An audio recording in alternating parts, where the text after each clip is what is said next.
ರಾಣಿ ಇವತ್ತಿನ ಸಂಚಿಕೆಯಲ್ಲಿ ಏನಾಗುತ್ತೆ ಅಂತ ನೋಡ್ಕೊಂಡು ಬರೋಣ. ಪಾಪ ಇಲ್ಲಿ ಪುಟ್ಟಕ್ಕ ಬೇಕು ಅಂತಲೇ ಸರಳಂಗೆ ಹಲಸಿದನ್ನನ ಕೊಡ್ತಾರೆ. ಈ ಕಡೆ ರಾಣಿ ಊಟ ಮಾಡಬೇಕು ಅನ್ನೋಷ್ಟೊತ್ತಿಗೆ ಸ್ಮೆಲ್ ಬಂದುಬಿಡುತ್ತೆ. ಒಂಥರ ಮೂಸ್ ನೋಡ್ತಾ ಇರ್ತಾಳೆ. ಅಷ್ಟೊತ್ತಿಗೆ ಪುಟ್ಟಕ್ಕ ಇದ್ದಳು, ಏನು ರಾಣಿ ಊಟ ಮಾಡ್ತಿಲ್ಲಲ್ಲ, ಯಾಕೆ? ಈ ಅಜ್ಜಿ ಮೇಲೆ ಇನ್ನೂ ನಿನಗೆ ಕೋಪ ಉಂಟಾ? ನಿಮ್ಮಮ್ಮ ಗೊಂಬೆನ ನಾನು ಸುಟ್ಟಾಕ್ತೆ ಅಂತ ಇನ್ನೂ ನನ್ನ ಮೇಲೆ ಕೋಪ ಇದೆಯಾ ಅಂತ ಪುಟ್ಟಕ್ಕ ಕೇಳ್ತಾರೆ. ರಾಣಿ ಇದ್ದಳು, ಇಲ್ಲ ಅಜ್ಜಿ, ಆ ಥರ ಏನೂ ಇಲ್ಲ ಅಂತ ಹೇಳುವಾಗ, ಮತ್ತೇನಕ್ಕೆ ತಿಂತಾನೆ ಇಲ್ಲ, ತಿನ್ನು ಅಂತ ಕೇಳ್ತಾಳೆ. ಆದರೆ ಸರಳಂಗಂತೂ ಬೇಜಾರಾಗ್ತಿರುತ್ತೆ. ಯಾಕಂದರೆ ಅವರಮ್ಮ ಅವಳಿಗೆ ಹಲಸಿದನ್ನ ಕೊಡ್ತಾರೆ. ಅಯ್ಯೋ ರಾಣಿ, ಬೇಡ ಅಂದರೆ ಬಿಡು, ನಾನು ನಿನಗೆ ಬೇರೆ ಊಟ ತರ್ತೀನಿ ಅಂತ ಸರಳ ಹೇಳ್ತಾಳೆ. ಪುಟ್ಟಕ್ಕ ಇದ್ದವಳು, ಯಾಕೆ ಬೇಡ, ಇದೇ ಅನ್ನ ಅವಳು ಊಟ ಮಾಡಬೇಕು, ಮೊದಲೇ ಅವಳಿಗೆ ಜ್ವರ ಉಂಟಲ್ಲ ಅಂತ ಹೇಳ್ತಾರೆ.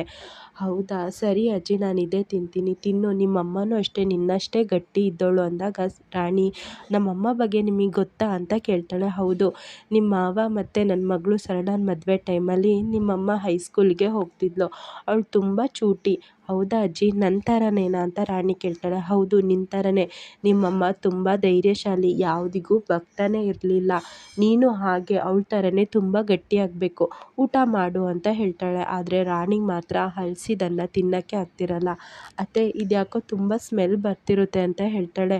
ಹೌದಾ, ಸ್ಮೆಲ್ಲ? ಆ ಥರ ನಮಗೇನು ಅನ್ನಿಸ್ತಿರಲ್ಲ ಅಂತ ಪುಟ್ಟಕ್ಕ ಹೇಳಿದಾಗ, ಹೌದಾ ಬಿಡಿ ಅಜ್ಜಿ, ನನಗೆ ಜ್ವರ ಅಲ್ಲ, ಹಾಗಾಗಿ ಇದೊಂಥರ ಸ್ಮೆಲ್ ಬರ್ತಾ ಇರುತ್ತೆ, ನಾನು ತಿಂತೀನಿ. ಅದು ಅಲ್ಲದೆ ಅತ್ತೆ ಸಾಂಬಾರು ಹಾಕಿಲ್ಲ, ಯಾಕೆ ಹೇಳಿ? ಜ್ವರ ಅಲ್ಲ, ಉಪ್ಪು ಹುಳಿ ಖಾರ ತಿನ್ನಬಾರ್ದು ಅಂತ ಅತ್ತೆ ಬರೀ ಅನ್ನ ಕೊಟ್ಟಿದ್ದಾರೆ, ಇದೇ ತಿಂತೀನಿ ಅಂತ ಪಾಪ ಹಲಸಿದ ಅನ್ನನೇ ರಾಣಿ ತಿಂದ್ಬಿಡ್ತಾಳೆ. ಲಾಸ್ಟಿಗೆ ಕುಡಿಯೋಕ್ಕೆ ನೀರು ಮತ್ತು ಮಾತ್ರೆ ಕೊಡುವಾಗ, ಇದೇನತ್ತೆ ತಣ್ಣೀರು ಕೊಟ್ಟಿದ್ದೀರಾ, ಬಿಸಿನೀರಲ್ಲಿ ತಾನೇ ಮಾತ್ರೆ ತಿನ್ನಬೇಕು ಅಂದಾಗ, ಇಲ್ಲ ರಾಣಿ, ಬಿಸಿನೀರಲ್ಲಿ ಕುಡಿಯೋದು ಬರೀ ಆರ್ಡಿನರಿ ಮಕ್ಕಳು, ನೀನು ತುಂಬ ಸ್ಟ್ರಾಂಗು, ಪದೇ ಪದೇ ಜ್ವರ ಬರಬಾರ್ದಲ್ಲ, ಹಾಗಾಗಿ ನೀನು ತಣ್ಣೀರಲ್ಲೇ ಕುಡಿ, ಆವಾಗ ಶಕ್ತಿ ಬರುತ್ತೆ, ಅದು ಅಭ್ಯಾಸ ಆಗುತ್ತೆ. ಯಾವಾಗಲೂ ಬಿಸಿನೀರಲ್ಲೇ ಕುಡಿತಿದ್ರೆ ಪದೇ ಪದೇ ಜ್ವರ ಬರುತ್ತೆ. ಸರಿ ಅಜ್ಜಿ, ನಾನು ತುಂಬ ಶಕ್ತಿ ಇರೋಳು, ನಾನು ತಣ್ಣೀರಲ್ಲೇ ಕುಡಿತೀನಿ ಅಂತ ಪಾಪ ರಾಣಿ ತಣ್ಣೀರಲ್ಲೇ ಮಾತ್ರೆ ತಗೊಳ್ತಾಳೆ. ಆದರೆ ಇದನ್ನೆಲ್ಲ ನೋಡಿ ಸರಳಂಗೆ ತುಂಬ ಬೇಜಾರಾಗುತ್ತೆ. ಈ ಕಡೆ ಅಡುಗೆ ರೂಮಿಗೆ ಬಂದು ಸರಳ, ಯಾಕಮ್ಮ ಪಾಪ ಆ ಹುಡುಗಿಗೆ ತಂಗ್ಳನ್ನ ಮತ್ತು ತಣ್ಣೀರು ಕೊಟ್ಟಿದ್ದೀಯಾ?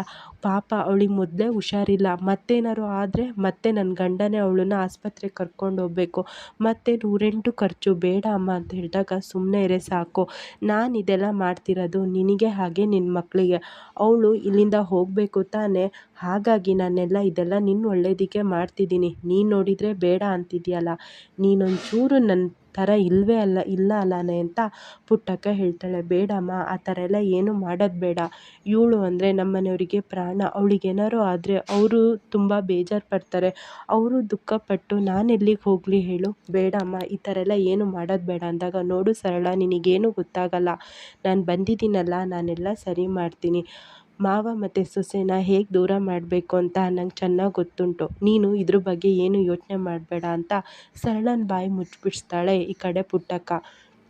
ಇಲ್ಲಿ ಸತ್ಯ ಏನೋ ಯೋಚನೆ ಮಾಡ್ಕೊಂಡು ಬರ್ತಿರುವಾಗ ಬಾಲ ಕಾರ್ ಡ್ರೈವಿಂಗ್ ಮಾಡ್ಕೊಂಡು ಬಂದುಬಿಡ್ತಾನೆ. ಸಡನ್ನಾಗಿ ಬ್ರೇಕ್ ಹಾಕ್ಬಿಡ್ತಾನೆ. ನೋಡಿದರೆ ಬಾಲ ಬಂದವನೇ ಸತ್ಯಂಗೆ ತುಂಬ ಸಿಟ್ಟು ಬರುತ್ತೆ. ಅವನ ಜೊತೆ ಮಾತಾಡೋಕ್ಕೂ ಇಷ್ಟ ಇರಲ್ಲ, ಸೀದಾ ಹೋಗ್ತಾನೆ.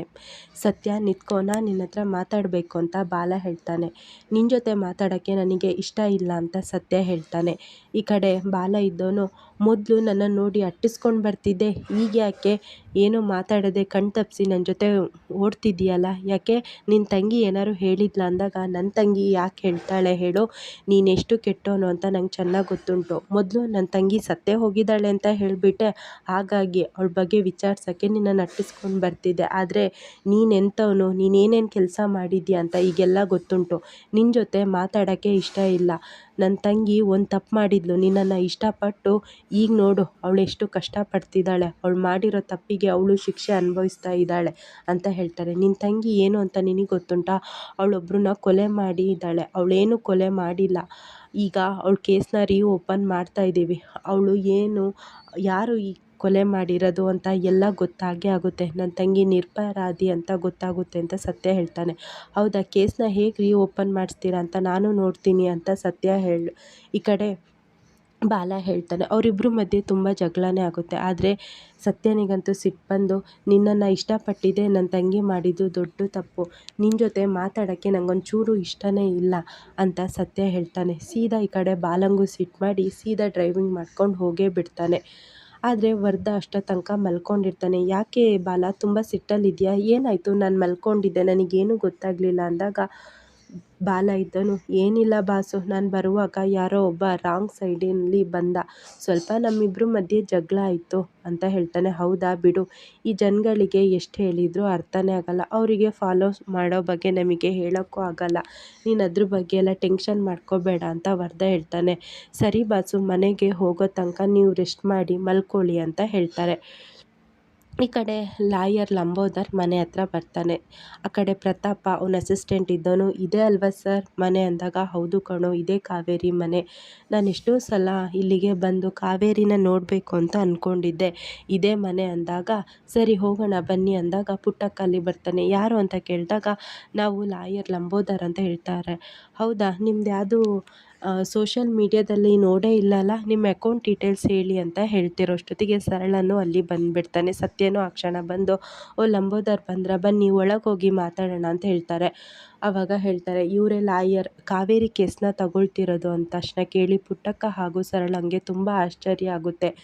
ಅಲ್ಲಿಗೆ ರಾಣಿನೂ ಬಂದು, ಲಕ್ಕಿ ಅಂಕಲ್ ಹೇಗಿದ್ದೀರಾ, ಚೆನ್ನಾಗಿದ್ದೀರಾ ಅಂತ ಕೇಳ್ತಿರ್ತಾಳೆ. ಈ ಕಡೆ ಸತ್ಯ ಇದ್ದನು, ನೋಡು ರಾಣಿ, ಇವರು ನಿಮ್ಮ ಅಮ್ಮನ ಕೇಸ್ನ ತಗೊಳ್ತಿದ್ದಾರೆ, ಇವ್ರಿಗೆ ಅಡ್ವಾನ್ಸ್ ಅಮೌಂಟ್ನ ಕೊಡಬೇಕು, ನೀನು ನಮ್ಮನೆ ಮಹಾಲಕ್ಷ್ಮಿ, ನೀನೇ ದುಡ್ಡು ಕೊಡು ಅಂತ ಸತ್ಯ ಇಲ್ಲಿ ಕಾವೇರಿ ಕೈಗೆ ದುಡ್ಡು ಕೊಡ್ತಾರೆ. ಈ ಕಡೆ ಅದನ್ನು ನೋಡಿದಂಥ ಪುಟ್ಟಕ್ಕ ಮತ್ತು ಸರಳಂಗಂತೂ, ಅಯ್ಯೋ ಇವರು ಈ ಕೇಸಿಗೋಸ್ಕರ ಮತ್ತೆ ದುಡ್ಡು ಖರ್ಚು ಮಾಡ್ತಿದ್ದಾರೆ ಅಂತ ಆಶ್ಚರ್ಯವಾಗಿ ನೋಡ್ತಾ ಇರ್ತಾರೆ. ಈ ಕಡೆ ವರ್ಧ ಮತ್ತು ರೌಡಿಗಳು ಮಾತಾಡ್ತಿರುವಾಗ ಬಾಲ ಬಂದು, ನೋಡಿ ಬಾಸು, ಆ ಮಣಿ ಮತ್ತೆ ನನಗೇನೋ ಮೆಸೇಜ್ ಮಾಡಿದ್ದಾನೆ, ನನಗಂತೂ ಅದನ್ನು ನೋಡೋಕ್ಕೆ ಇಷ್ಟ ಇಲ್ಲ, ನೀವೇ ನೋಡಿ ಅಂತ ಆ ಕಡೆ ವರ್ಧನಿಗೆ ಮೆಸೇಜ್ನ ತೋರಿಸ್ತಾನೆ. ಮೆಸೇಜ್ ಓದಿದ ತಕ್ಷಣ ವರ್ಧ ಹೇಳ್ತಾನೆ, ಮಣಿ ನಿನ್ನನ್ನು ಮೀಟ್ ಮಾಡಬೇಕಂತ ಮೆಸೇಜ್ ಹಾಕಿದ್ದಾನೆ ಅಂದಾಗ, ಅವನ್ನ ಮೀಟ್ ಮಾಡೋಕ್ಕೆ ನಾನಂತೂ ಹೋಗಲ್ಲ, ಅವನ್ನ ಮೀಟ್ ಮಾಡೋಕ್ಕೋದ್ರೆ ಅವನು ನಿಮ್ಮ ವರ್ಧ ಬಾಸ್ ಸರಿ ಇಲ್ಲ, ಅವನೇ ಸುಲೋಚನ ಅಮ್ಮನ ಸಾಯಿಸಿದ್ದು ಹಾಗೆ ಹೀಗೆ ಅಂತ ಏನೇನೋ ಹೇಳ್ತಾನೆ, ಅದೆಲ್ಲ ಕೇಳೋಕ್ಕೆ ನನಗಿಷ್ಟ ಇಲ್ಲ ಅಂತ ಹೇಳ್ತಾನೆ. ಆವಾಗ ವರ್ಧ ಇದ್ದನು, ನೋಡು ಬಾಲ, ನೀನು ಹೋಗಬೇಕು, ಹೋಗಿ ನಾನು ಏನು ತಪ್ಪು ಮಾಡಿಲ್ಲ ಅಂತ ನೀನು ಅವನಿಗೆ ಅರ್ಥ ಮಾಡಿಸ್ಬೇಕು, ಅದು ಬಿಟ್ಟರೆ ನೀನು ಹೋಗೋದೇ ಇಲ್ಲೇ ಇದ್ದರೆ ಸರಿಯಾಗಲ್ಲ. ಇಲ್ಲ ಬಾಸು, ನಾನು ಹೋಗಲ್ಲ, ಅವ್ನು ಹೋದರೆ ಏನೇನೋ ನನ್ನ ತಲೆ ತುಂಬಿಡ್ತಾನೆ, ನಾನಂತೂ ಹೋಗಲ್ಲ, ಅದು ಅಲ್ಲದೆ ನಿಮ್ಮ ಬಗ್ಗೆ ಕೆಟ್ಟದಾಗಿ ಮಾತಾಡೋರು ಕಂಡ್ರೆ ನನಗೆ ಆಗೋದೇ ಇಲ್ಲ, ಅವ್ರ ಜೊತೆ ಮಾತಾಡೋಕ್ಕೂ ಇಷ್ಟ ಇಲ್ಲ ಅಂತ ಹೇಳ್ತಾನೆ.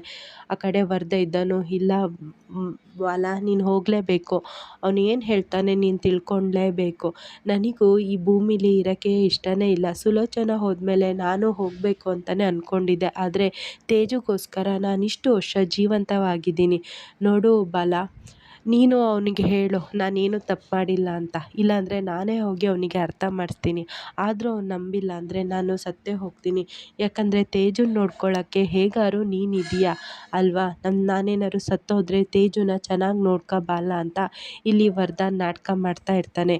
ಇಷ್ಟು ಇವತ್ತಿನ ಸಂಚಿಕೆಯಲ್ಲಿ ನಡೆಯುತ್ತೆ.